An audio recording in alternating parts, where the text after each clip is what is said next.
Good evening, everyone. Bonjour.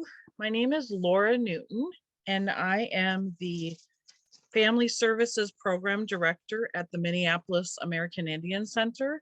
And I'm here tonight as the chair of the Metro Urban Indian Directors Family Preservation Subcommittee, along with lots of other wonderful folks that are here to give us some presentations this evening.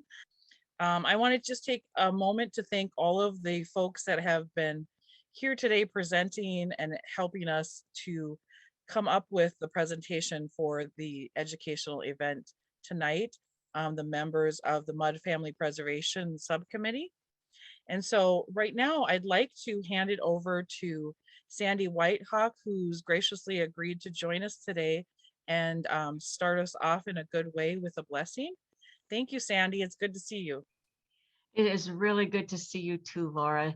Isn't it fun to say we good to see each other on Zoom? It's the only place we see most of us now. It just feels Right. weird, but almost normal. But I want to thank you so much for asking me to do this. Say a few words and say a few words to our creator on your behalf. So let me just start by saying how mitakiapi chante washte unape chiuzapi. Chango Lakota Imataha, Lakota Mia Chokatana Jiwia, Wablene Chevo Pakta Bluhamani. Good afternoon. Is it afternoon yet? Good afternoon, the relatives. It's very good, very good to be here. And I said that I was from the Rosebud Reservation and that my Indian name is Chokatana Jiwia, stands in the center woman. When we think of our youth and the importance of our Indian names and how everything that we are and do does weave into and affect our everyday life, even school, having your name gives you a sense of purpose and direction. And when I was asked to say a few words about truancy, or say a few words, and that the topic was truancy and ed neglect, what I thought about was the way I refer to my own educational experience is educational trauma. I had a lot of absenteeism. In order to graduate, I had to spend a whole day in detention to make up for all the detention hours that I needed to give to graduate. So we were Breakfast Club before there was Breakfast Club, but we did. And school was an obstacle course, not a place of safety, nor was it a place of encouragement. I think about our kids today and what they experience. And even as we're talking about it in an ICWA training, it was mentioned that if children are having a hard time getting to school or getting up and getting there on time, maybe they need an alarm clock or something that'll help them get up. What I thought about was maybe they need help finding a way to relax and fall asleep. Because if things are any kind of chaos, not the kind that deserves child protection even, but just some chaos, it might not be easy to fall asleep. And plus, when you're growing and your hormones are all over, it could be that way. So when we think about ed neglect, I also think about, or when the topic of school in general, I'm also reminded of what it was like for me to advocate for my children as we went through school. It was not a whole lot better for them than it was for me. We were fortunate enough that there was a really good, most excellent, nationally recognized alternative school that they went to. And we somehow made it through, and both of them have their graduate degrees. However, it would not have happened in the schools that they were attending initially. And I think about our parents who may not know how to advocate, our parents who may be reliving an educational trauma themselves, but not even really knowing that that's what that is. I experienced a lot of shame in school, given a lot of messages about that I wasn't intelligent or motivated the way others were, but I will also say that each year there was one teacher who I recall to this day gave me that little bit of window that I might not be stupid. And I'm so grateful for them. And I just went to my 50th class reunion, and it was a trip because all those really smart kids weren't so smart anymore.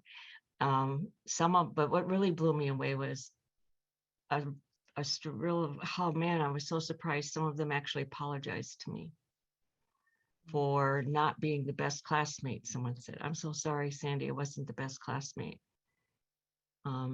Sandy, I remember watching and seeing what was going on. I'm sorry that happened to you. And I was in shock. Wow. And it validated that what happened to me was real, even though no one in school ever did. So I tend to come from a place of trauma, so I never believe the teacher right away. I mean, I always think it's her fault or his fault. I never think it's the kid's fault. I became the president of our Indian Parent Committee when I lived in Madison, Wisconsin, and I'll never forget the evening that the principal and then who's the head of everything in education, I can't remember that position. They came and we shared with them our concerns that all of our students were having. They had an average grade point of D. We were reporting macro and microaggressions that happened from the teachers and from the students. And when we were done, the administrators that were there didn't say one word about the spirit or the heart of our children that were hurt by the actions of the teachers and the actions of the students. I'll never forget that. They just went right into talking about their own agenda, didn't mention our children. And I asked them to leave as a result of that. I said, "You're not here for the purpose of protecting and encouraging our children, so there's no need to talk with you." I said, "What do you mean?" I said, "Well, if someone told you your child was made fun of repeatedly because they're Indian, you would do something. It would hurt you. You would want something done about that. You would want the adults in the environment to protect your child. And we just had 20 parents tell you this, and you said nothing." So it's about building relationships. It always is about building relationships, finding out who is it in an institution, in the administration, who wants to work for change, who wants to work for the betterment of our children, who wants all children to know that they have an intelligence, that they have a gift, and they have something to offer the community. That's what the kind of environment that we want. And sometimes we have to teach those who are in positions to make decisions that that's what their job is. So anyway, Thank you, Sandy. yeah. Anyway, I was just gonna close with that and just say a prayer.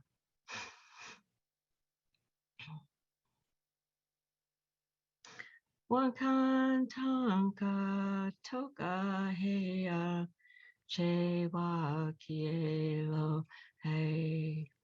Wakantanka toka heya chewa kielo hey.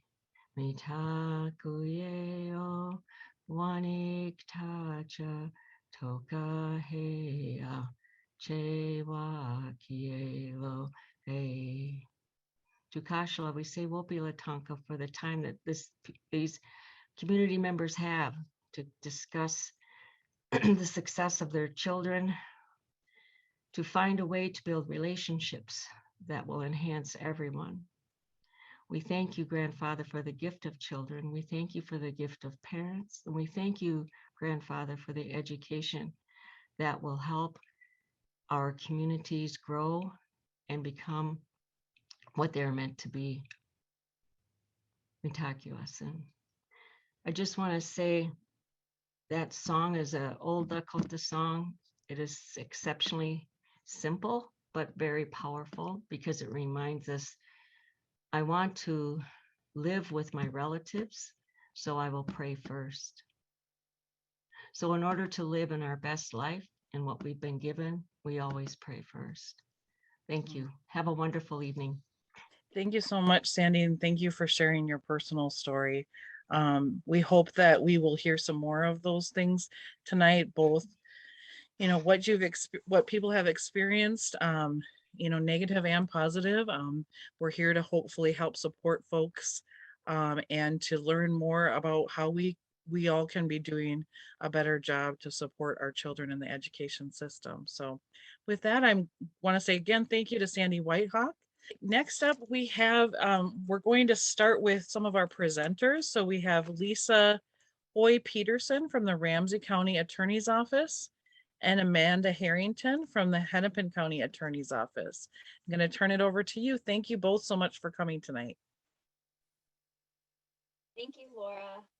As she stated, my name is Lisa Hoy Peterson. I'm an assistant Ramsey County attorney, focusing in the school attendance matters area. Tonight, we are doing a very high level and brief overview of the education law in Minnesota. We could be here all night talking about it. So just know that this is nowhere near, the end of the list. It's just a few kind of highlights we wanted to touch base on. Again, the goal of tonight really is looking how we can do better. We do all acknowledge that the system we currently have, is not perfect and nowhere near it. And so I just want to start there, that the goal of tonight is to learn and how we can do better. And with that, I just wanted to start out with Minnesota does have a compulsory education law, which is found in Minnesota Statute 120A.22. The reason why I bring this up is a lot of people have questions about ages of child. So the statute reads, every child between 7 and 17 years of age must receive instruction unless the child has graduated.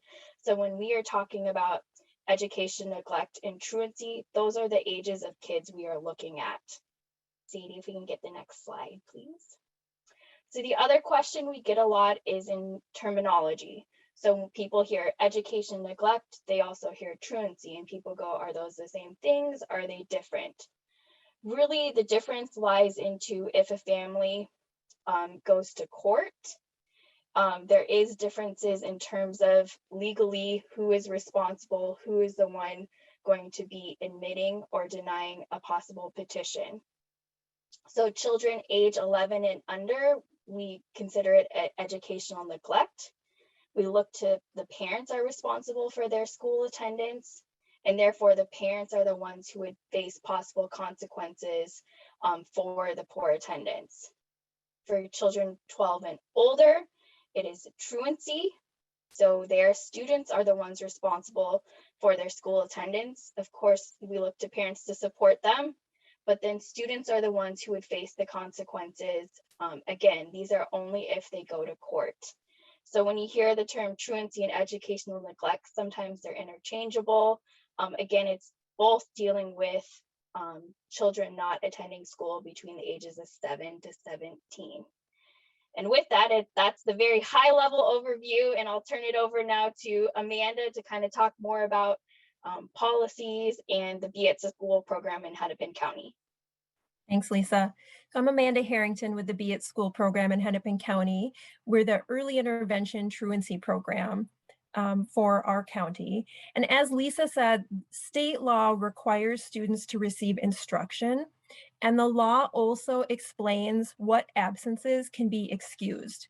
So it lists things like illness, either related to physical or mental health, appointments for doctors, dentists, mental health counseling, family emergencies, death or serious illness of an immediate family member, religious instruction, military active duty, and other reasons defined by the school's attendance policy. And I think that last point is actually the most important. Schools have a lot of flexibility in what they decide is an unexcused absence or an excused absence. So most schools will also excuse things like transportation issues caused by a school bus, or religious holidays, or legal appointments when you have to go to court. The trick is to figure out what your school's policy actually is. You can often find those policies in the student or family handbook or even on the school's website. And I just want to give some examples of how different policies can be at different schools. So one public school in Minneapolis will excuse family activities for up to 5 days, but only if you've given the school notice.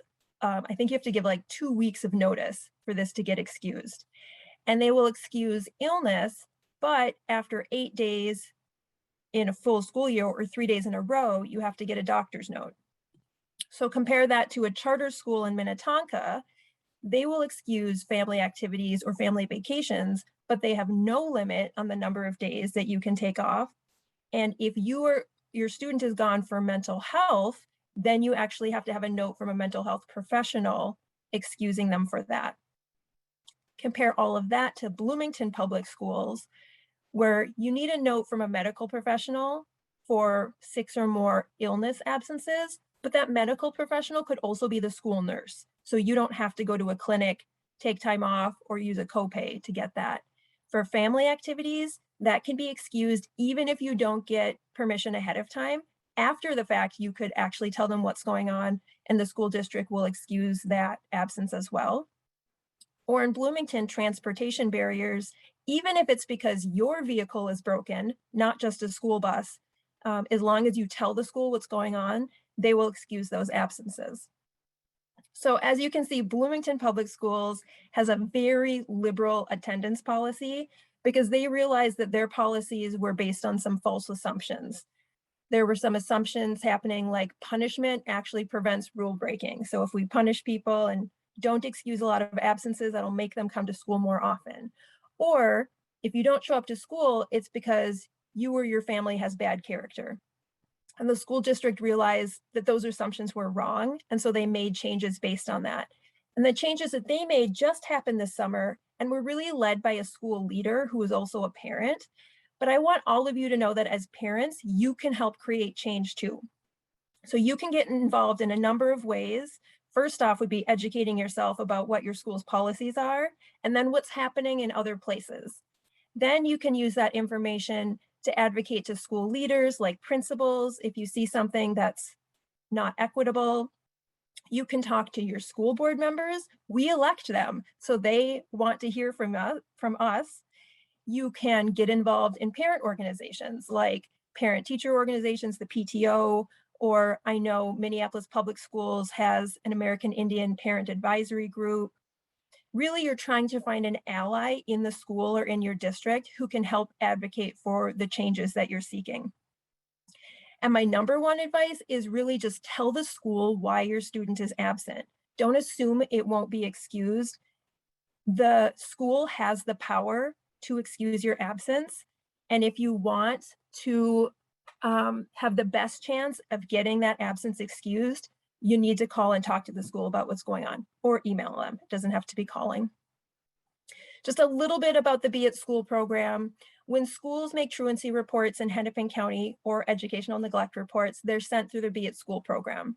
And our goal is really to provide information and services to keep families out of child protection and out of court. We really think of attendance not as a problem in and of itself, but as a symptom of deeper issues. It might be mental health, or it might be that the school just doesn't feel like a safe place for the student to be for whatever reason. So the first thing we do is send out an email or a letter to families because we really want you to know that there's an issue and connect you with resources. And then we have lots of different options for interventions. Those include community agencies, county programs, and short-term interventions by the Be at School social workers. Some of the contracted community agencies that we work with include Centro Tyrone Guzman. They have Spanish-speaking case managers, Division of Indian Works, which really focuses on working with students who attend Anishinaabe with Minneapolis Public Schools. The Link, they're known for their work with youth, and there's a whole lot of other agencies. But the idea is that case managers will support the family and the student to address the barriers to attendance. So they'll monitor attendance, provide encouragement, connect families to resources, whether that's food, insurance, mental health, whatever the need is. One of the interventions I wanted to highlight was the Legal Rights Center. They will provide an educational family group conference within a restorative practices framework. So they will meet with the family, the student, if they're age 12 and older, and school staff to talk about the barriers together and then decide next steps. The great thing is, again, they come from that restorative framework, so they're not blaming anybody, but they also hold everybody, including the school, accountable. We found this intervention really helpful when there's a barrier or a relationship breakdown between schools and families, or even sometimes if there's conflict within a family. Some of the other services, we can help connect families to children's mental health, or parent support outreach services, or even educational support services where they give free tutoring and advocacy. And now I'll turn it back to Lisa to talk more about the Ramsey County program. Thank you, Amanda. So Ramsey County is similar to the Be at School program in Hennepin County. It is the School Attendance Matter, or SAM program. It is a similar early intervention preventative measure. It is slightly different than Hennepin County in the sense that it is a 3-step program, with step 2 being a referral to either child protection or the youth engagement program within the Human Services Department. The reason why I want to highlight that is sometimes parents, so children 11 and under, come to meetings and really concerned because they've had a report to child protection and are concerned based on that. And so I do want to let people know that that's the way our program is structured. It's not a traditional report to child protection. They are still there as a resource. It is kind of the first step as to kind of connecting with community partners, community services, but it is scary. I mean, it is scary anytime child protection comes and meets with family and meets with children, and we just want people to understand that it's not meant to be a daunting task. They are there to help, and so we just want people to know that. The other piece of information we wanted to highlight from our office is that sometimes parents come and it is a daunting process. We aren't court involved at this point, but they just feel that they need an advocate or someone there with them. You are not limited to just the parent and child at these meetings. You know, we encourage you to bring whoever you feel will be supportive and helpful. And so know that if you want someone there when you meet with us throughout the entire SAM process, we encourage you to bring someone. And also, if you work with a community agency, please bring that person. The more people at the table and the more we can work together, the greater the outcomes and the more we learn. So with that, I'll turn it back over to Laura. Great, and I apologize that we have to keep moving. I see that there are some great questions in the chat, and I think that some of them are being answered already. But if either of you would like to answer, it looks like, I think that we have answered most of them. I'm just kind of going back to check. The resources that were given, are they listed somewhere, Amanda? I think you had said something about some resources. Is that just the Be at School website?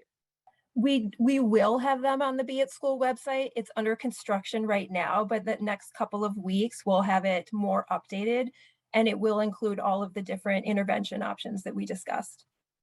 Okay. So that's where people can find the resources in the future. Yes. Okay. And I think then there was another question I'm wondering, and maybe this might be something that gets answered later in our presentation. Does anyone happen to know what the percentage of Native American children are that are that receive the attendance letters? I mean, I think it was asked here. Is there any sort of information on that? Does anyone know any of those demographics? Yep, I can tell you that for Hennepin County. I just need to pull up the right data point. Maybe while you're looking for that, Lisa, I don't know, maybe if you might be able to answer this, but how do parents or family allies find out what other school policies are? How would you recommend that we find healthy policies for schools that are similar to our demographics. So I think the question is asking, I guess, where could they gather different school policies? If there's, I don't know if there is one way to do that, or if they really have to kind of look at different school websites or. Yeah, so usually it's posted on the school website is the easiest way to do it. I know later tonight there'll be some more information from the Minnesota Department of Education that maybe can highlight kind of the advocacy piece, but to get the information, most schools post it on their website, or you could call them. They have it in terms of just looking at the differences between each school, each district. But that would be the best place. Okay, great. And Thank Laura, you, I was Amanda, able- for posting that. Yeah, and I was able to grab our numbers just from this year. It changes every year, but it's always high. The reports that we've received this school year for American Indian students is 14%. Okay. So we will keep going with questions. Please continue to ask. And folks are also available and giving their information. So if you have follow-up questions, unfortunately, we don't have time during this format to discuss very specific cases, but folks are always willing, everyone that's involved here tonight is willing to refer you to the right person or to speak with you directly if need be, to help answer your question. So go ahead and keep posting that information. With that, we're going to be moving on here next. I think we're going, correct me if I'm wrong, Sadie, but I think we're going right into Dale's presentation. So we have Dale Green with us tonight, and we'll just hand it over to you. Bonjour, bedankt Bonjour. met een discuss. Mang du dem Aniga Meesing and Doon Jaba. My name is Dale Green. I hail from the Duluth area. It's where I was born. I worked for the Leech Lake Band of Ojibwe for a couple decades. I started there in the early 1990s as their first out-of-home prevention and reunification ICWA worker. And I got real familiar with truancy and other issues that concerned Indigenous children on the Leech Lake Reservation and surrounding area. I'm sorry, I don't have much time tonight, so usually I have at least an hour to 2 hour presentation on historical trauma and its connection to truancy today. So I'm going to have to shorten things up quite a bit. If anybody wants to reach out and contact me for any more information, I'm more than willing to visit and talk with anybody. Having said that, now I just want to say this. The United States is the greatest country in the world. The state of Minnesota is the greatest state in the Union.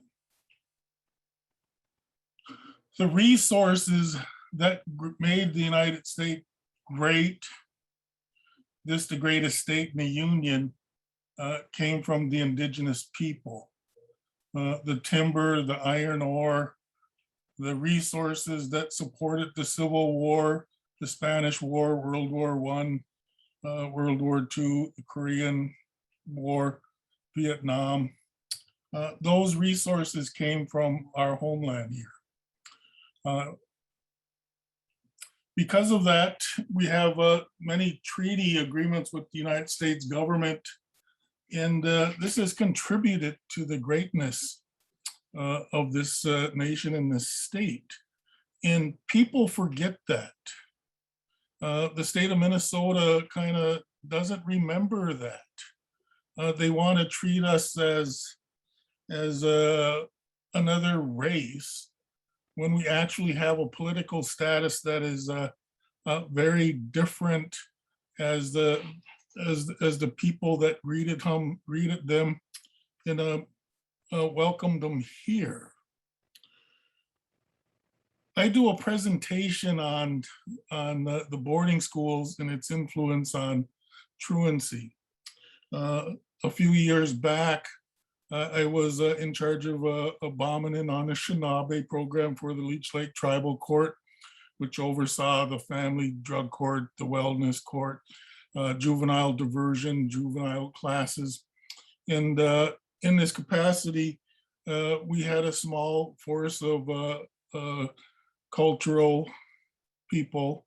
We had behavioral health people and CD people to help us advocate for our reentry youth and those in our programs.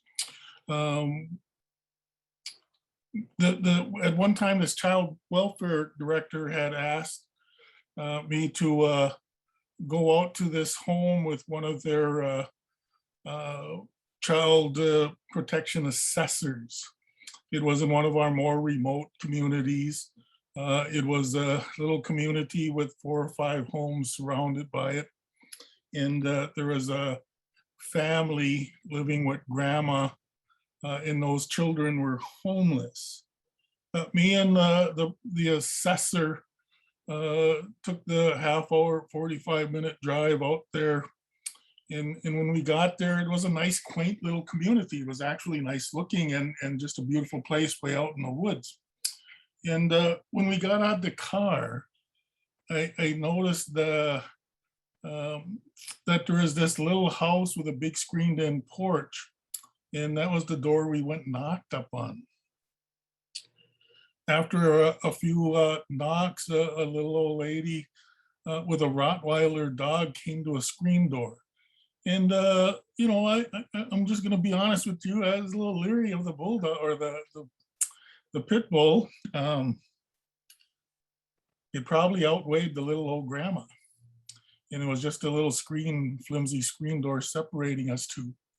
And she come out and she was real gruff. She wanted to know what we were doing there. The assessor, the child protection assessor, child welfare assessor, said that we were sent out by the schools for truancy. And I saw the grandma tighten up on the dog's leash. And she looked at me straight in the eye, and I think she knew who I was.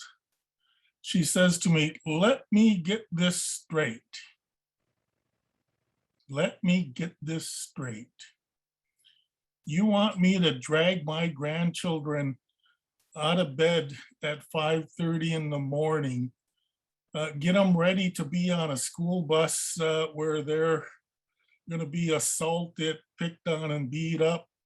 And when they get to school at 10 to 7 o'clock in the morning, and they try to tell the principal or those standing out there waiting for the school bus to drop them off, and they're ignored, when they're belittled, in kind of, in my words, people would turn a blind eye to them.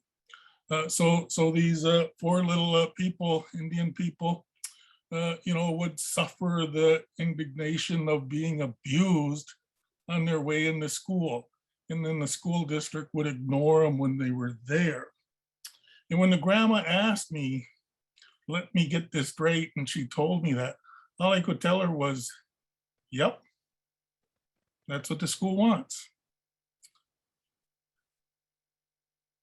And because I was fortunate enough to be working in a program that had resources, we were able to find out that all the kids had IEPs that weren't being followed. The kids were telling everybody that they could meet in the school administration the problems they were having on the school bus, and the schools literally turned a blind eye. And I'm using the legal term blind eye. And somehow these kids were supposed to figure something out themselves. Now, it was my understanding at the time that the Minnesota Department of Education wants every child to have a learning environment, a safe learning environment free of harassment that can best suit their educational needs. The Bauman and Anishinaabe program started advocating for these children.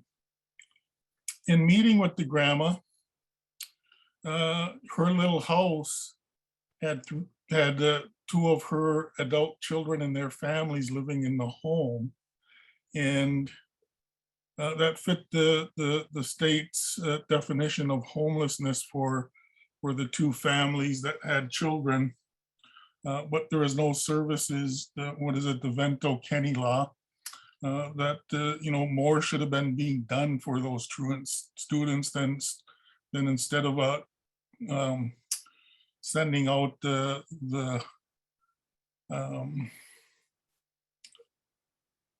truancy thing. Now, grandma, getting to know her and letting her lose some of her gruffness, was a boarding school survivor. Her educational experience, I would imagine, was a negative educational experience. And it may have taught her how to read and write. But we all know that many of those survivors that came home from the boarding schools suffered emotional and physical abuse. And there's such a large population of those that suffered sexual abuse that their educational experience wasn't like the settlers who came over and embraced the education because they wanted to be successful in the great melting pot of America. Ours was a forced removal education that quite literally was used to kill the Indian, to save the child, and to remove the child from the influence of their parents, grandparents, community, their lands and resources, and the connection to them. Grandma was watching her grandchildren being brutalized in their educational experience. And filing truancy, and I'm just going to say this, and I hope those young people that talked before me don't get angry at me, but when they file truancy, it's actually a failure of the school system to understand the targeted group that they're trying to educate. I'm a believer. I way last century went to college to be a teacher. I know that we're inspired to teach and give hope to students. And it amazes me that with our Indigenous children in our families coming home and having this educational experience that kind of, questions the educational value if our children are going to have the same type of negative educational experience. The grandma actually did say that her grandchildren were facing racism. They were facing racism in the system, in the institutional setting. And I'll tell you, it's true. The workers and I that became advocates for this group of children, we found that in the reentry meetings, the IEP meetings, that there is just this terrible treatment of anyone that was brown. So, from that, the Bauman and Anishinaabe program start actually talking about if the educational experience is bad, Indigenous children aren't going to go to that bad experience. So my point is, what are the school districts doing about it? That was me asking questions about the disparity numbers. I know they're terribly high. When President Bush was in office, he had that No Child Left Behind. And when school scores would start, grades would start plummeting, whether it was reading or math, the school district was charged with the responsibility to find out why those school scores were failing and to come up with an action plan.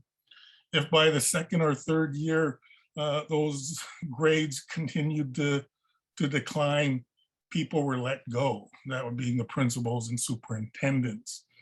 But what we see here, you know, and believe me, those schools came up with plans to address those declining scores, those declining grades, and they worked hard to improve them. That's what great educated minds do. But truancy, there is no addressing the high number of truant cases in trying to figure out a curriculum or something that gets to the root problem of why Indian students walk out of school.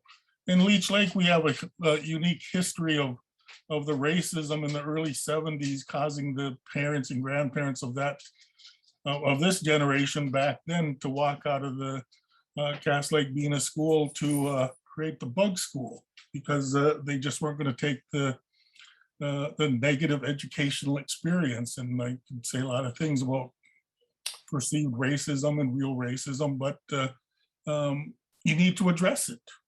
No, I don't know why the schools around the Leech Lake reservations won't come up with curriculum to serve their 80% student population of those coming out of homes where many grandparents and great grandparents suffered that forced educational boarding school experience and came home with a lot of mistrust.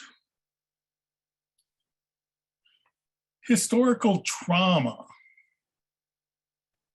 If we still have historical, social, and economic conditions in many of our Indigenous families, it's not historical. It's present day trauma. And when we go to school and we're treated in such a negative experience fashion, and the powers that be turn truancy into crime, you know, or the ed neglect into criminal acts, and want to use the full weight of the legal system on people that already have a lot of negative educational experiences, that doesn't make much sense to me. You know, the Minnesota Education Department, I don't know why they're not looking at these high truancy disparity numbers and saying, we need to create something. We need to create curriculum to help our educators, our teachers better understand what's going on in our Indigenous families and communities where present day trauma is still raging rampantly with many historical, social, and economic conditions that make it hard to be successful in a school system that is creating a negative educational experience that outweighs the educational benefit. If people are struggling at home with poverty, mental illness, addiction, and the school system is creating this negative experience with not even caring to understand what our youth are going through, we're going to have children turning away from that. And to me, that's a cry for help.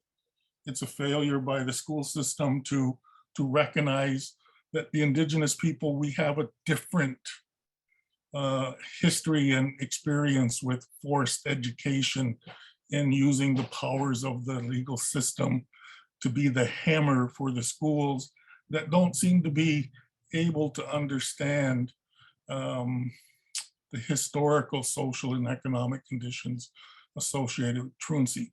One last story, and before I go, both my grandfather was taken at 4 years old. My father, Dale Green Sr., was taken at 4 years old. Think of that brain development. I remember sitting at my grandfather's kitchen table one day, and there was a other kid sitting at the table, and a mother was making one of her children eat something. And I remember my grandpa, being a big, powerful man, put his hand on the table loud enough to make a noise. And he said, no child of mine will ever have to eat something they don't like. No grandchild of mine is ever going to have to eat something they don't like.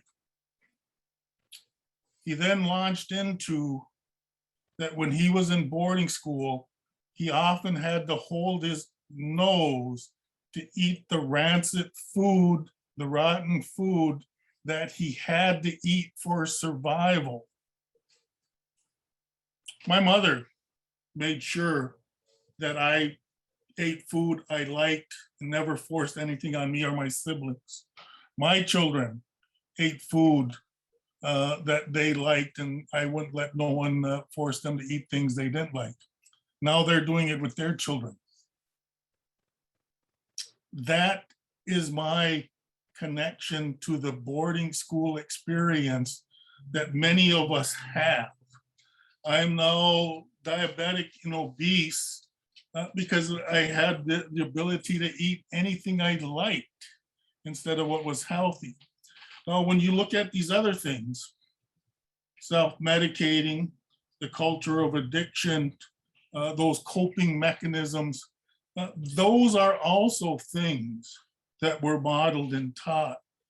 And it's my hope and belief, if we can give people information of where these characteristics came from, we can start bringing about understanding why we have this mistrust, why we have unresolved hatred, why we have unresolved anger towards the dominant culture that doesn't always want to see us or understand what we're going through, but want to use the court system to further create a negative educational experience.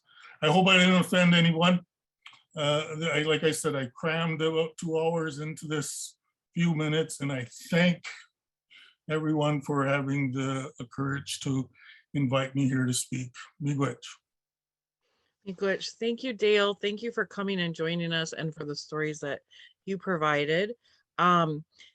If there are questions for Dale, you can also put them in the chat, and we might have some time as we keep going to keep answering things. So I know that he's staying with us for a while yet. So if you have some more questions for him. Otherwise, I'm going to go ahead and go on to our Indian education programs. So we have with us tonight Braden Canfield, Jennifer Weber, and Nicole Other Medicine. So we'll start with you, Braden. Thank you very much. I'm honored to be here. Sadie, are you going to be putting up my PowerPoint? Oh, look at that. It's coming good. right Look at now. that. You are good. And in fact, it's so wonderful. I'm sitting in a big room in a big empty building talking to all you people. It's just, who knew? It's amazing. And I gather, Sadie, that you're going to be able to move these as we go along, right? I assume, because I don't have control over it. At any rate, I am very moved by Sandy Whitehawk, by Dale Green's stories. And I guess it makes sense to have the Indian Education Department of both Minneapolis and St. Paul follow those stories, because I think that generally what the goal of these departments are is to make school as best we can in the present day a place where our Native families can feel and our students can feel like they belong. And that's a challenge considering all the nuances of the stories and the trauma and the history that have come along with our students that come to school here. But there's many ways in which we try to go about doing that, and I don't really have the time to list them all. I thought I would just try to go through and share a little bit about who the people are. And Jennifer Weber and I are both on here, and she can help me along with this. But I kind of came up with this PowerPoint as a way to to organize how I talk about it. And so I'll just use that. So if you could go to the next slide, that'd be helpful. So here we are. I got to tell you that I've been in this district for about 30 years and have watched the Indian Education Department in Minneapolis Public Schools grow through all that time. Danielle Grant, who is with MUID now, was a big part of that growth. And as you see here, we are in the process of growing again. There's a few vacant positions there that are going to be filled. There was one that was filled just today, in fact, from the AmeriCorps. And it looks like we'll have about 18 people where it used to be an office of just a few people in the basement of the old department building that we had. Now we have a brand new building. We're on the 3rd floor, and we have the coolest section of it with all sorts of fun stuff in there, bookcases and a display of some artifacts and such as that. It's one of the greatest places in the whole building here. The least bureaucratic place in the whole building is what I think. At any rate, I thought I might go through and share a little bit about them by each slide. So if you share the next slide here, it breaks down some of what those people do. And the first one are our 2 counselors. This year, the way the counselors' jobs are being separated out is we have one who is focusing on 9th graders coming into high school. And that's based a lot on knowing that that is a time when our kids oftentimes start to fade out of school. We want to do whatever we can to capture them at that time and to find out what is happening with them and to nurture them towards the ending of school successful there and moving on to college if that's what they want to do. And so we have another one that's focusing on the 12th grade outreach and helping them with scholarship and financial aid for moving forward. Next slide.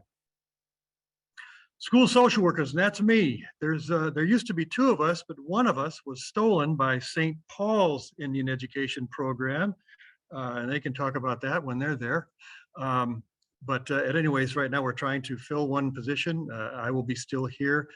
We have, whereas I used to work a lot on attendance issues, now what we're planning on doing is splitting up the district and doing more general social work. And so one of us will have the south side, another one will have the north side, in addressing families in crisis, in issues of grief, in a conflict with schools that they might have, and a variety of issues that we might be able to help and help families find resources.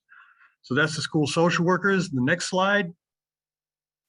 We also have 3 district program facilitators. We have Anjanette, who is our professional development person, and she does a lot of work in sort of educating our staff at all levels and in great detail and great depth on all the issues that are important to our Native students.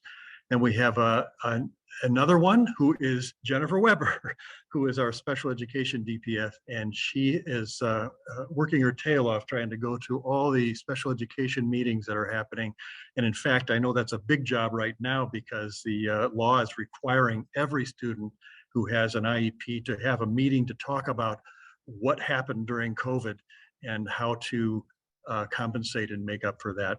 So I know that's taking a lot of her time. And then we have a third one, Tashina, who is working with elementary literacy. And so she is out there working on, as it says there, our K through 3rd grade and in 6 of our elementary schools and addressing their specifically their reading levels, because we feel like that's a foundational issue that all kids have to have academically to make it the rest of their time successful. And once again, feel like they are belonging and that it's a place where they are succeeding. So next one. All right, now we have, this is an issue that, this is a task that has been addressed by a variety of different people, and that's doing groups in our schools. Gary Lucier, who used to do that for us, has retired, and so now we are hiring 3 school success program assistants to go out into the various schools and have affinity groups, cultural groups for the kids. And they are out there right now working on all of those, as you can see. So we're looking forward to their work going forward this year. It's been a lot of fun to watch them just dive into the schools and provide these safe spaces and places of cultural enrichment for our kids. Next slide. So just some examples, and this is just, again, I took these slides from Jennifer Simon, who I should have mentioned is our fearless leader and who is doing just amazing work right now, trying to expand our services out to all kids, all families in our district, and really putting our feet to the fire about that. These are some of the initiatives that she put into her PowerPoint in talking about this to our community. Just basically, we're trying to expand our professional development out there. We're adding some language classes, Dakota language, which has not been, we've been doing Ojibwe, but had not been doing Dakota. And so that's been an added service out there now. Trying to increase family engagement with our American Indian Parent Advisory Council and education outreach specialist, all those services. And then Jennifer Weber, who again is not here, has been doing these Friday Coffee and Conversations thing. I've been a part of those at times, and it's just been a lot of fun to see how parents have started to come to those to share their grievances and their successes around in particular so I am special here now, education. Braden. Sorry, I was stuck in another meeting. Speak out. Happy to be here, so I can talk just briefly, and then I'll catch back up later. But yeah, so I'm Jennifer Weber, and I am the district program facilitator for special education for Indian education, specifically to work with our families, and would love to have more families join us during coffee and conversation time. We meet usually the first Friday of every month, unless it's a non-school day for MPS, at 10:30 in the morning, because a lot of families have said, well, we want to be able to meet when our children are in school and they're already being supported. And so this is the time that they've settled on. And so we meet and we talk to each other. We have families that have high school students. We have families that have elementary and middle school. And so getting to know each other and creating that community of knowledge and support. So happy to be here, and I'll talk a little bit more in a little bit. Thanks. I think we're done then. Happy to pass it on to St. Paul. Thank you, Braden. Okay. Go ahead. Sadie, can I share my screen? Is that okay? Yep, go ahead. Okay.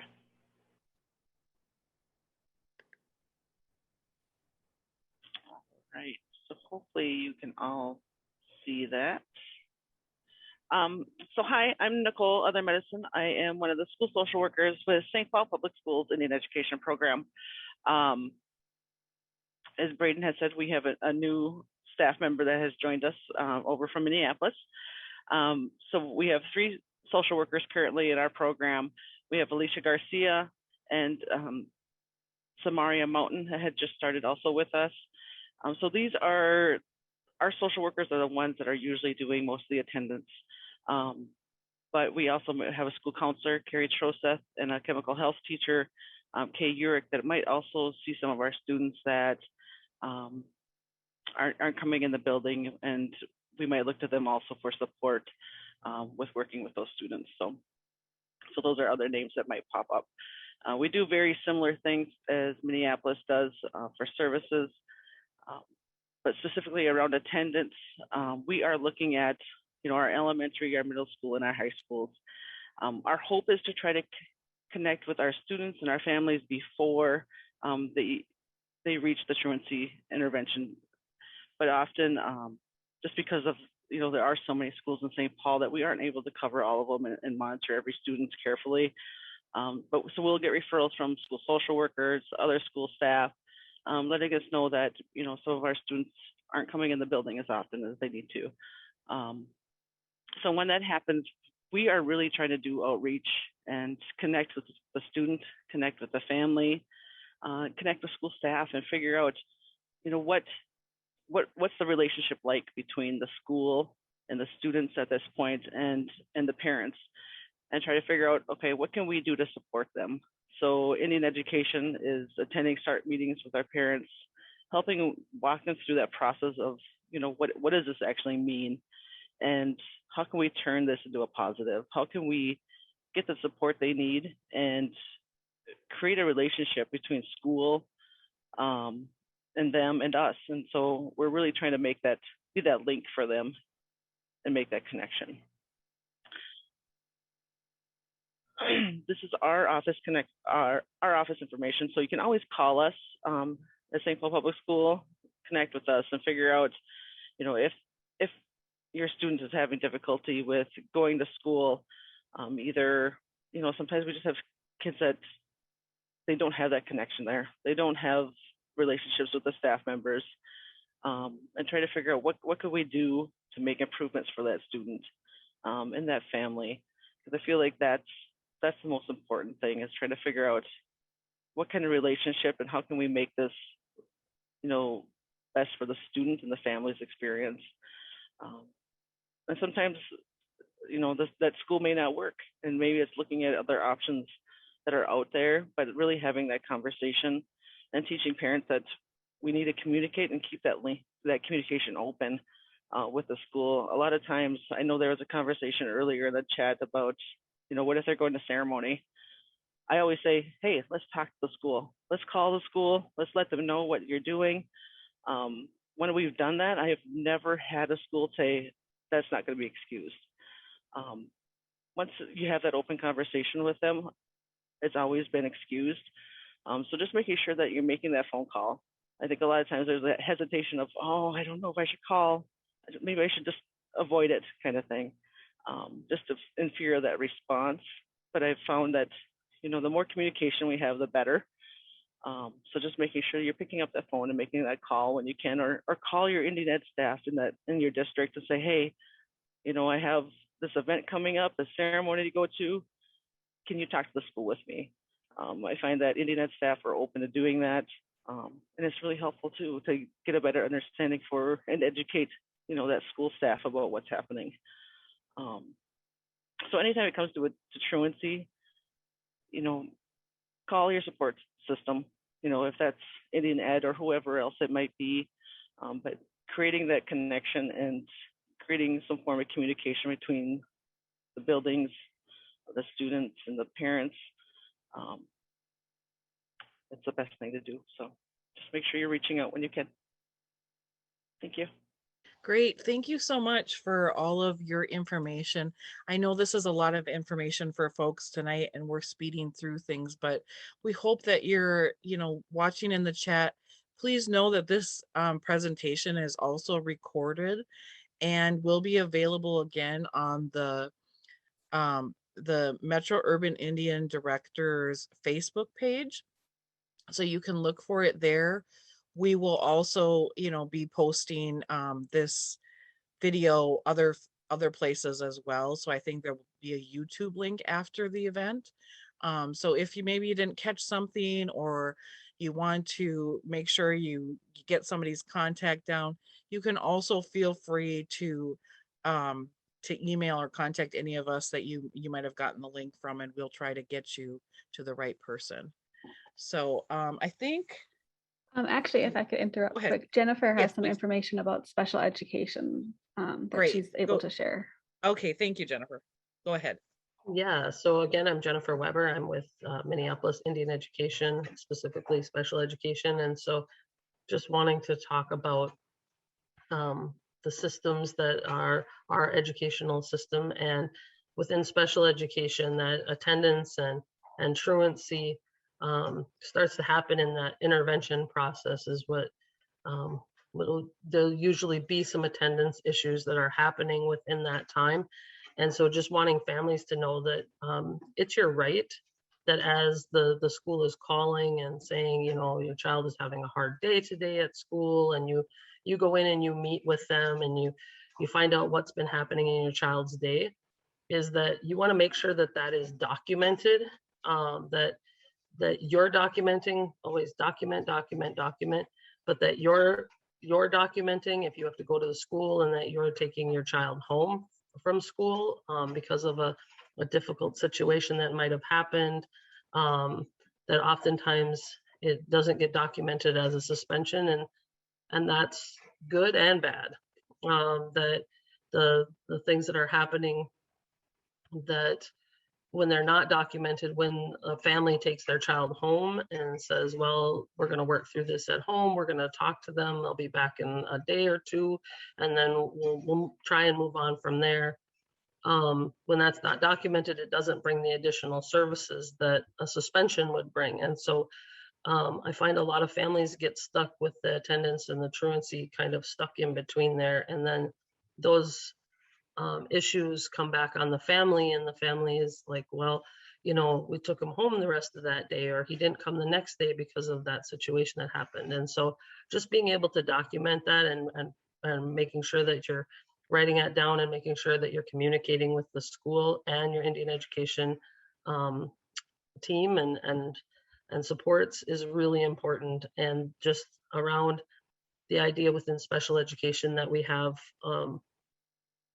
an over-identification for special education in our high schools, and we have an under-identification and supports that are happening in early childhood. And so those early interventions and supports, and if anybody has any questions about special education and their rights, I encourage them to reach out, because we don't have enough time to go through everything here, but to reach out, and I'd be happy to explain about having assessments done you can have as early as birth. If you think that your child's not reaching milestones or not making the progress that you would expect to see as a parent, there are services that the school districts are required to provide.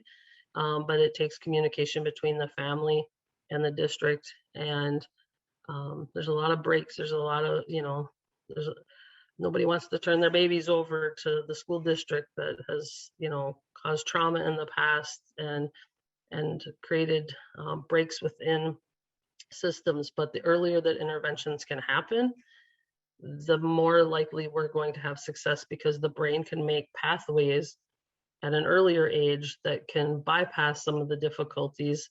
And it takes those educators that have that experience to be able to support families. There's a lot of support out there. And so just being able to reach out and ask questions. You know your child the best. You know who they are, who they were born to be, and that we're here to help you nurture and bring your child into the world in the best way that we can. So reach out, just like Nicole had said, is that we're here to support. And special education can be a really scary and difficult thing to hear about, but it means different things depending on what's happening in your child's life. So just make sure to reach out, and I'll put my information into the chat, as well as Braden shared it earlier. Thank you, Braden, for taking the lead on the earlier presentation. I appreciate that. Trying to reach out to as many families as we can, and this seems to be a popular night on November 4th. So thank you for having me. And also just the power of the parent committee is that my position was created in October of 2019, and my position exists because of parents, because parents said, we need somebody who understands culture, we need somebody who understands the special education process, and that our families deserve to have somebody on the front lines that can help them to get whatever services that they feel that their child needs, and so that they can be heard, and so that they can have somebody, if they want to sit down and go through some of the documents, they read like they're legal documents, so they can be overwhelming. I know the first time that I received those papers for my own child, it was a really hard situation. And so somebody that can support. So here to help out and answer questions with any time that people have them. So thank you. Thank you, Jennifer and Braden and Nicole, for coming on tonight. Really appreciate having you all here. I know that there's been a few questions in the chat. If you all are able to look at that at all.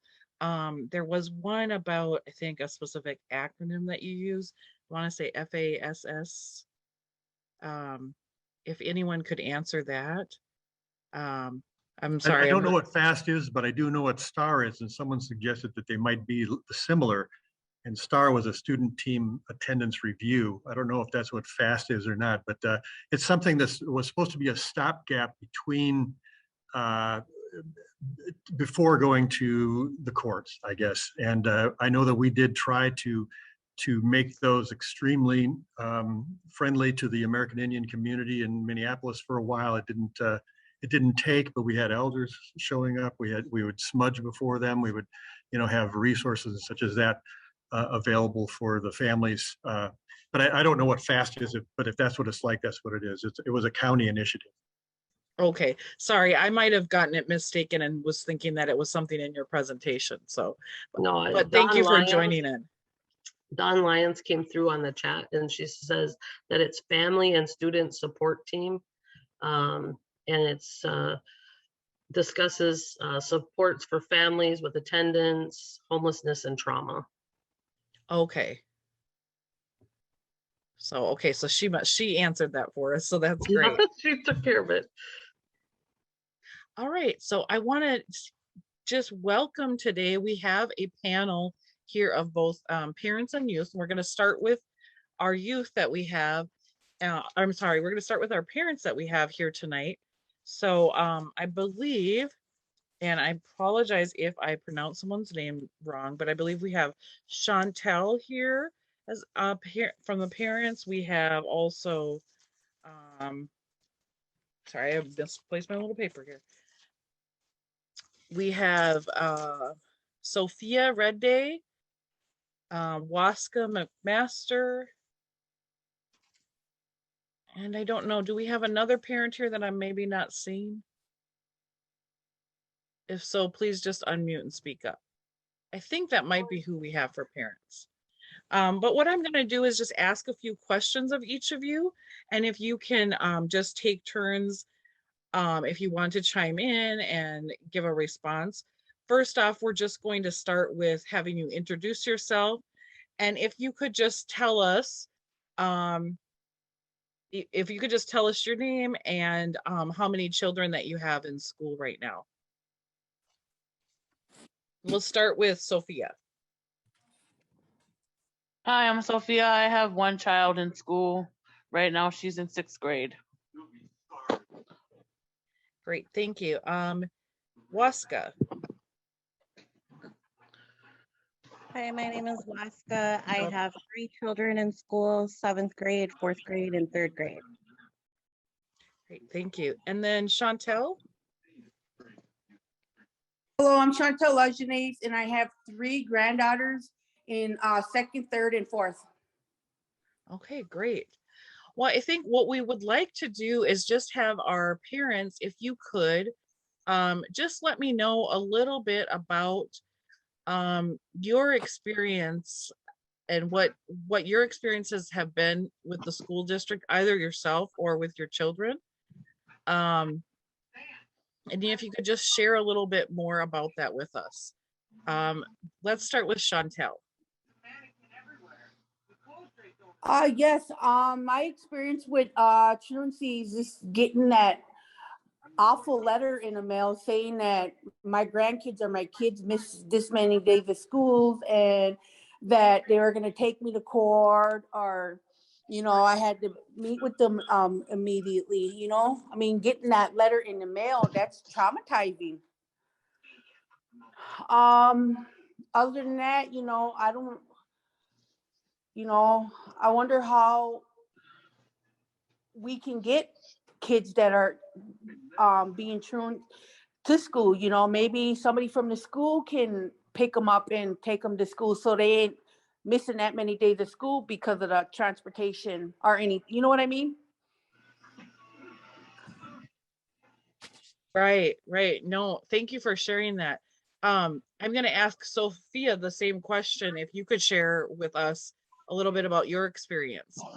My experience is the same, getting a letter in the mail. I used to be scared to open up the letter and see what it says and stuff. And I myself had to deal with that a few years ago with my daughter because she had a little bit of truancy there in the past. So I had to do a video and stuff with the school, a video, and then because they had some unexcused absences and stuff, so that's why they had it for truancy.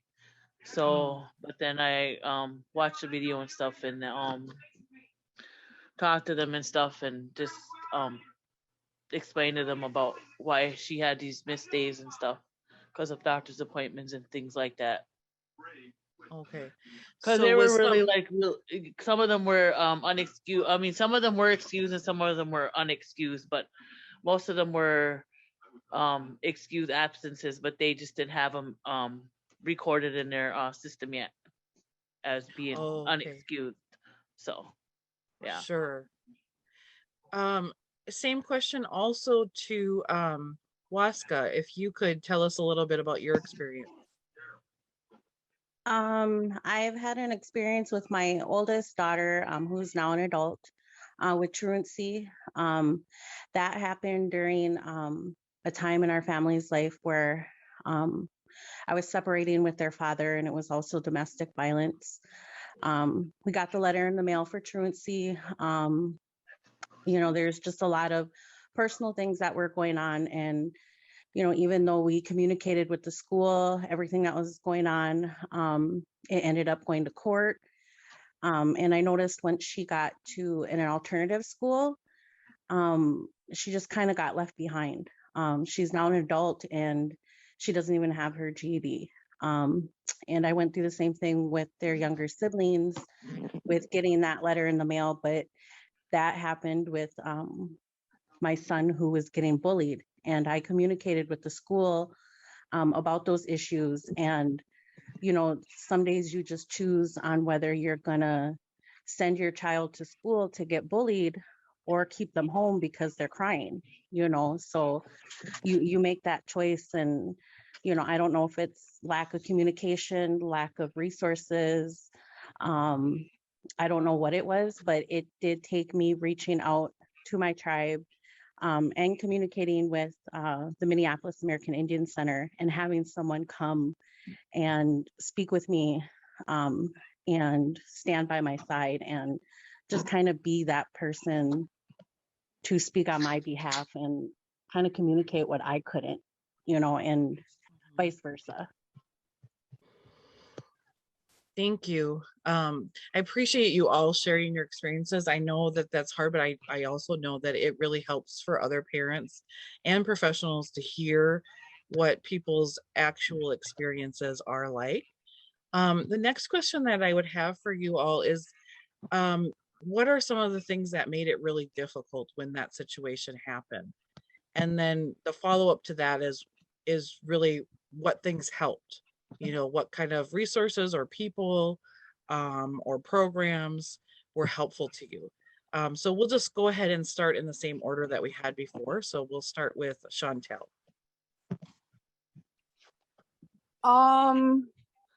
The difficult part was them not, I guess, the communication between myself and the school, whoever was documenting my grandkids not being in school. And when I finally stepped up and start talking to one of the teachers, you know, she pointed me into the right direction of who to talk to. And I don't know, I guess it just got better from there because I understood what the process was for the tardiness and just someone there to listen to me and what was going on with the situation for why my grandkids were late. Okay, thank you for sharing that. I apologize. I realize I missed a couple of parents here for a panel, so I would like to introduce Nicole next, and then also I think we have one more parent. So if you all would unmute. We'll start with Nicole and then go to our other, there's another parent here too as well. Go ahead, Nicole. Oh, hey. I think with the first question, I had kids that I know that were, several of them had problems with truancy, and a lot of the stuff I never knew about it until like it was at that point of truancy. So like once they were contacting me, like the school didn't, I know that the problem I had was it was finally going to kind of like court or whatever the next step is before I even knew about it. And it was just the fact of the kids going in late or, you know, me forgetting. That's a big deal, is forgetting to just call your kid in sick because you're busy going to work or whatnot. So it just slips your mind. You're like, oh, I'll do it later, or I'll shoot, you know, I'll do it as soon as I get home. And then you totally just forget. And I'm a very forgetful person. So I know that happens with a lot of parents. It's not like they don't want to call their kids in sick. It just like flips your, you know, it like slips your mind. And so when I worked with kids in truancy at Brooklyn Center and also at Roseville, and I took my experience into that. And when I would pull up reports. So when a kid, when a student had already missed 4 days or 5 days, at that point, I'd pull that report to see who had missed, you know, find out if the kids were coming back or whatnot. And I got those kids into the room, got the parents, made a contract, and checked in with those kids every time that they weren't in first hour. I'd call the house.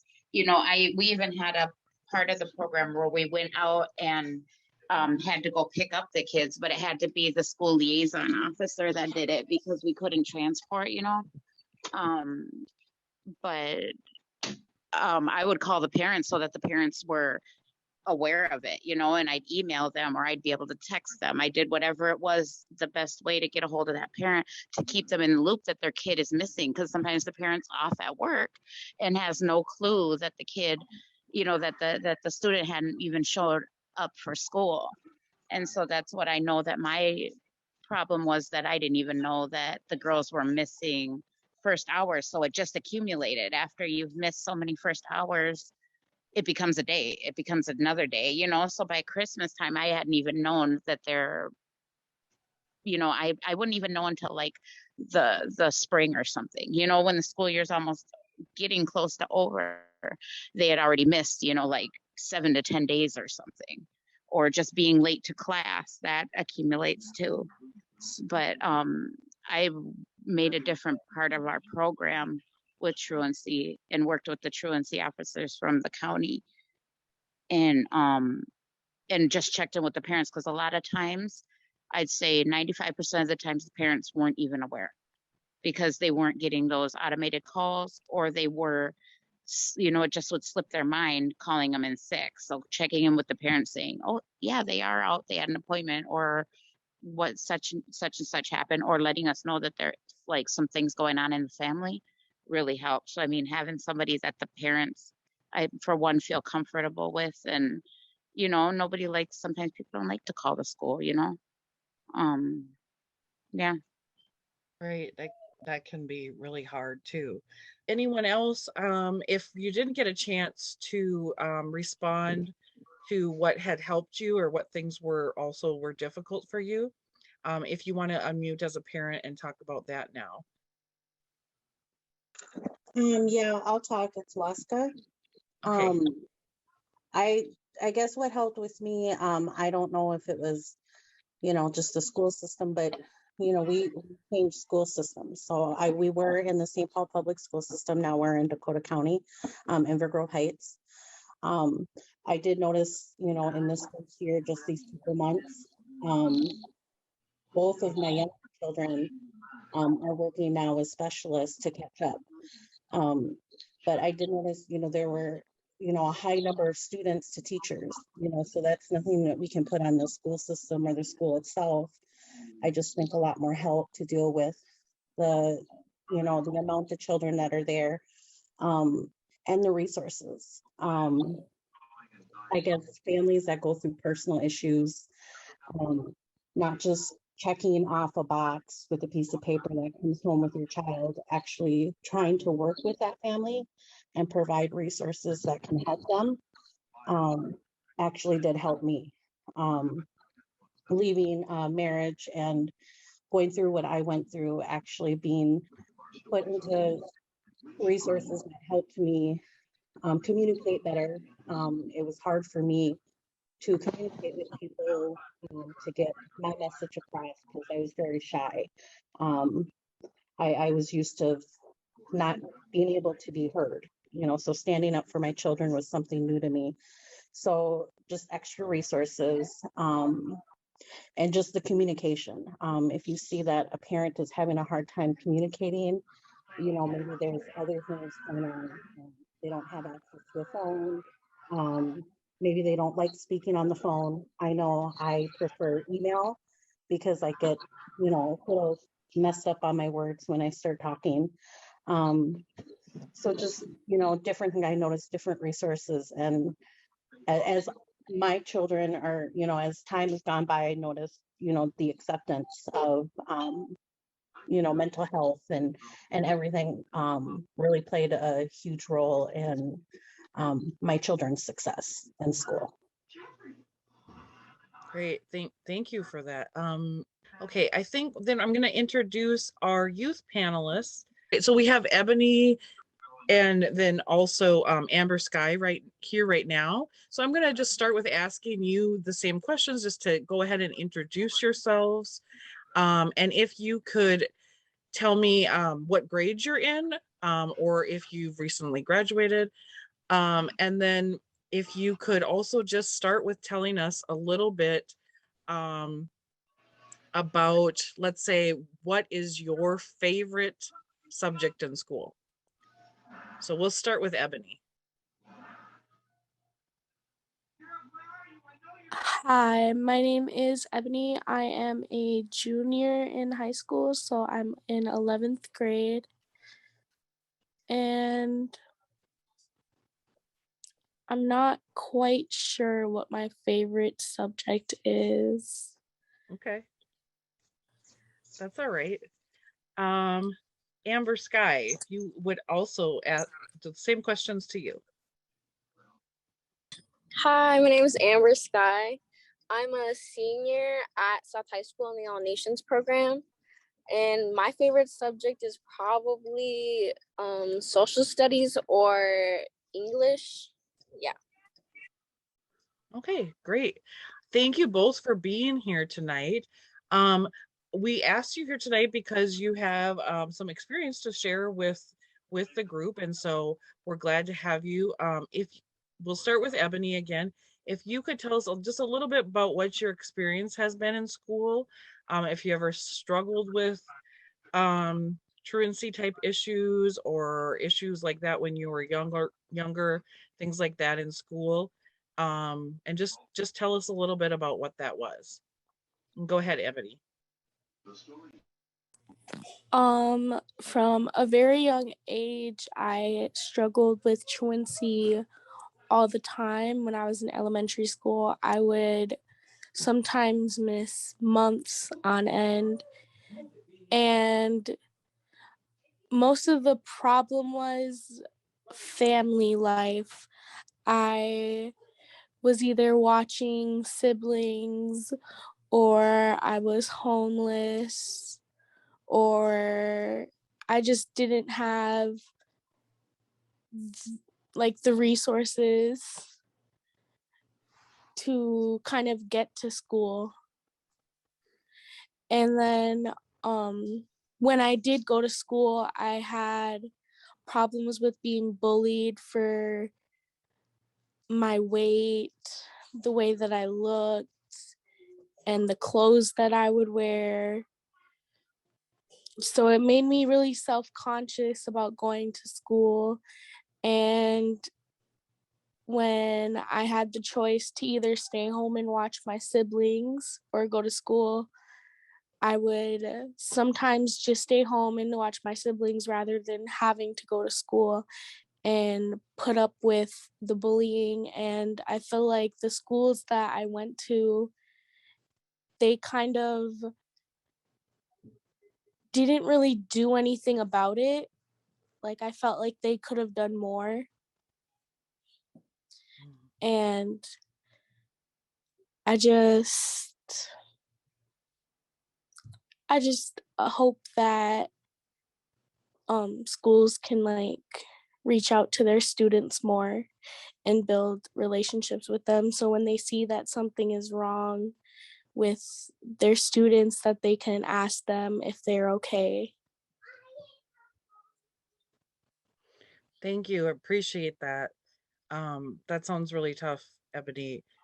Amber, Sky, do you want to join in? And if you, just the same questions for you, if you could tell us a little bit about what your school experience has been like. Yeah, so I think the only time that I had truancy was when I was in 8th grade and I was attending Northeast Middle School. Well, for most of my like elementary school and in my 6th and 7th grade year middle school, I attended Anishinaabe Academy, so it was a Native charter school. And so going to Northeast Middle School, it was a lot different for me, you know, and like a lot of like I didn't feel like I had like relationships with the teachers or with the other students. Like I just felt like I didn't have good relationships or good connections, and a lot of the time that really like made me like not want to go to school. So a lot of the time I would end up just like asking my mom, like really asking my mom to like let me stay home. And that played one role in me getting truancy. But then also in January of that year, one of my family members had passed, and we took like probably like 2 weeks off of school for that. And I know like the school has that, like you can use that, you can get excused for that, but the district only allows so many days for that. And I don't know, like for me personally, like my family, when we go through a loss, we really we take that time, and we take the time to be with each other. So I don't know, and I know I'm not 100% sure, but I think that there was something brought up about getting more days to get excused for funerals and just losses in your family. But yeah, so that was one of the times that I think that was the only time that I had truancy. But yeah, so it was really just like what kind of kept me, what the funeral played a role in it, but I also think it was just like me just not wanting to go to school, just not feeling like it wasn't unsafe, but it was not a comfortable, and it was not a good like experience for me at that school. And yeah, and then my sister didn't go there. It was just a really like tough experience for me. Yeah. Amber, Sky, what are some things that helped you kind of when you had that experience? Was there any one person or program or anything that was able to help you, or not like too specifically. I know, well, it like my school experience did get a little bit better. I kind of, after I started like, but when I got truancy, obviously I started to really go, because I didn't want to get in trouble or anything like that. So like, well, my sister ended up coming to that school with me, and so that kind of helped me. My sister ended up going to school with me, and then like we would have the Indian Ed would come certain days, and that would be like a fun time. I think they would come on like Fridays. I can't remember. It was a couple years ago now. So that, but like, it helped things for like you that. to have your sibling at the same school too. Yeah, definitely. Yeah. Is there anything that you could share, or Ebony, you could share that you would want to say as what is something that you think should be changed within the education system right now, or like the process of the way things are done if you do get truancy? Is there anything either of you would like to add? We could start with Ebony. I would, if I could change anything in the schooling system, I feel like it would be what they're teaching kids from even just a young age. Like, I feel like mental health should be more brought up more in school, even to younger kids, like, so they know what their resources are if they are feeling sad about something that's happening at home, because most of the time I feel like there are kids that get truancy is because something is going on at home. And I would just like for their school, like their peers and their the adults in the school to really just take the time and ask them and talk to them, like, are you okay at home? Is something going on? Do you need to talk to somebody? And just really make sure that they have like the backstory kind of on why they're missing school or why they're skipping classes, because I even got truancy when I would go to school. I would go to school all day and I wouldn't go to my classes though, because I at the time was having a bad home life, and going to school for me wasn't like really going to school for learning. It was going to school to get away and get a break and just really have like some time to myself and see whatever friends I had there and talk to them. And I feel like a really good communication and relationship with all my school social workers and just the adults in the building more than the students, because I did move around a lot in school. So it was hard for me to make friends as easy because I was just always moving around. Thank you, Ebony. I hope both you and Amber Sky are able to look at some of what is being shared in the chat. Lots of wonderful things being written to you for sharing your experiences tonight. So we'll go back to you, Amber Sky, here if you wanted to add on anything before we close out. Yeah, so I definitely agree with what Ebony was saying, like that is totally like valid about like the mental health, like, and just really looking at like why are these kids not coming to school, or why aren't they going to class? Because like even now there are some days where I do struggle with like going to class, you know. There are those days where you just really need a break, and I don't know, just like, yeah, definitely just more mental health support. And then also like what I was saying before about like, I don't know if that's maybe not so cultural specific, but also I know a lot of Native families that do, when there's a loss in their family, they do take a lot of time off of school to go and be with each other.